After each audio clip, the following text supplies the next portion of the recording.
On September 2nd, 1986, a 30-year-old mother of four named Barbara Pelkey was brutally raped and beaten to death. Her body was found the next morning by Ernest Hernandez, who was surprised when she was not waiting for him at her usual spot when her shift ended. He looked around the area and eventually wandered into the main office, where he found her dead body, stripped and face down on the floor. Her head had been smashed in by multiple savage blows. That is the crime which Kenneth Ireland was arrested for in 1988. He was 18 years old at the time of the arrest and 20 when he was convicted. They sentenced him to 50 years in prison after two informers claimed that he was one of the three men that raped and murdered Pelkey. One of the other men who was implicated in the crime drowned before he could be charged. The other was never charged at all.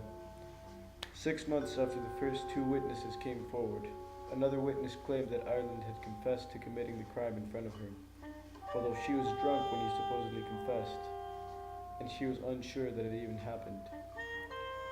The witnesses were probably trying to get the $20,000 reward for information which the police had put out. The evidence they collected from the crime scene was inconclusive, seeing as the fingerprints didn't match him and the hairs they found weren't similar to Ireland's hair. The semen they found was not matched to Ireland, but he could not be excluded seeing as it belonged to a non-secretor, which is a person whose bodily fluids don't show their blood type. Unfortunately, Ireland is a non-secretor, as are 20% of men. The sample was also mixed with the victim's vaginal fluids, which meant that no one could really be excluded. This weak evidence, along with the three witness testimonies, was enough for the jury to decide that he was guilty. Ireland appealed in 1991, arguing that the witnesses had simply pointed at him in order to get the $20,000 reward, and claiming that the courts had prevented the defense from showing evidence which pointed to another person. The courts denied his appeal, so he appealed again in 1999. That time the courts agreed to retest the DNA found at the scene. Those tests also ended up being inconclusive. The Connecticut Innocence Project started to review his case in 2007. After 2 years, the DNA was retested, and the results proved that Ireland was innocent. All charges against him were dropped on the 19th of August, 2009. The Connecticut Innocence Project is one of many private organizations that works to free the wrongly convicted. They mainly retest DNA evidence in order to prove the innocence of the people they defend. The main reason this type of organization is needed is because in the past the police was often unable to make proper DNA fingerprints. Sometimes it was due to a lack of raw biological material that was needed to make a DNA fingerprint using restriction length fragmentation polymorphism, and other times it was because of a lack of staff or funding.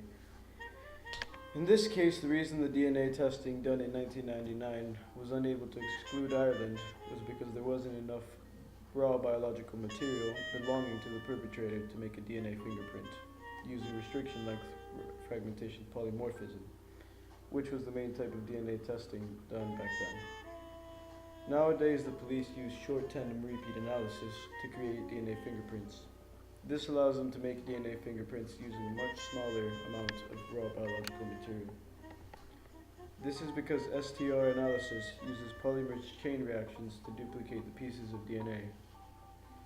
DNA fingerprints are made by cutting up strands of DNA at certain points, which are called loci. The loci are usually not the same size, which makes it possible to use gel electrophoresis to show the length of the different segments. This is done by running the DNA through a sort of filter made of agarose gel and staining the different clumps of DNA strands that form, then measuring the location of at least 13 of these clumps against the DNA standard. In 2000, the FBI created CODIS, which is a computer program that enables the police to match DNA to anyone who is in the FBI database. Well, the DNA database belonging to the FBI. This database uses 13 loci points to make a match. In 2012, the real perpetrator was brought in. His name was Kevin Benfield, and he was working as a caterer in the same building on the night that Pelkey was killed. His DNA had been taken in 1986, but it was not matched to the crime. This is because the police didn't bother to test his DNA, seeing as he had given them a solid alibi. He is currently on trial for his crimes.